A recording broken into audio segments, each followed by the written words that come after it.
ఏ చేపల పులుసు చేసినా కూడా ఉప్పు, పులుపు, కారం కరెక్ట్‌గా ఉంటే టేస్ట్ చాలా బావుంటది. అలాగే ఇక్కడ నేను కొరమీను చేపల పులుసుని ఎలా చేయాలో చూపించబోతున్నాను.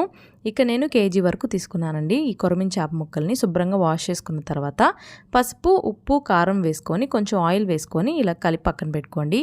ఇప్పుడు ప్యాన్ పెట్టి 3-4 స్పూన్ల వరకు ఆయిల్ వేసి 3 పచ్చిమిరపకాయలు అలాగే 3 ఉల్లిపాయలని ఇలా పేస్ట్ చేసి వేసాను. ఇదంతా మగ్గిన తర్వాత ఇందులోనే 2 స్పూన్ల వరకు అల్లం వెల్లుల్లి పేస్ట్ వేసి పచ్చివాసన అంతా పోయిన తర్వాత ముందుగా మ్యారినేట్ చేసిన ఈ చేప ముక్కలను కూడా వేసేసుకొని 1 స్పూన్ ధనియాల పొడి, ఒక అర స్పూన్ వరకు జీలకర్ర పొడి వేసుకొని ఒకసారి కలుపుకొని మూత పెట్టి ఒక 5 నిమిషాలు ఇలా మగ్గించుకున్న తర్వాత చింతపండు పులుసుని ముక్క మునిగే వరకు వేసుకోవాలండి. వేసుకున్న తర్వాత ఉప్పు ఏదైనా చాలకపోతే వేసేసుకొని మూత పెట్టి ఇలాగ ఒక 3 వంతులు చేపల పులుసు అంతా చిక్కగా అయ్యే వరకు ఉడికించుకున్న తర్వాత 1 స్పూన్ గరం మసాలా అలాగే ఫిష్ మసాలా, కొత్తిమీర వేసుకొని మూత పెట్టి ఒక 5 నిమిషాలు ఉడికించుకుంటే అంతేనండి, కొరమీను చేపల పులుసు రెడీ. తప్పకుండా ట్రై చేయండి. సబ్స్క్రైబ్ చేసుకోండి.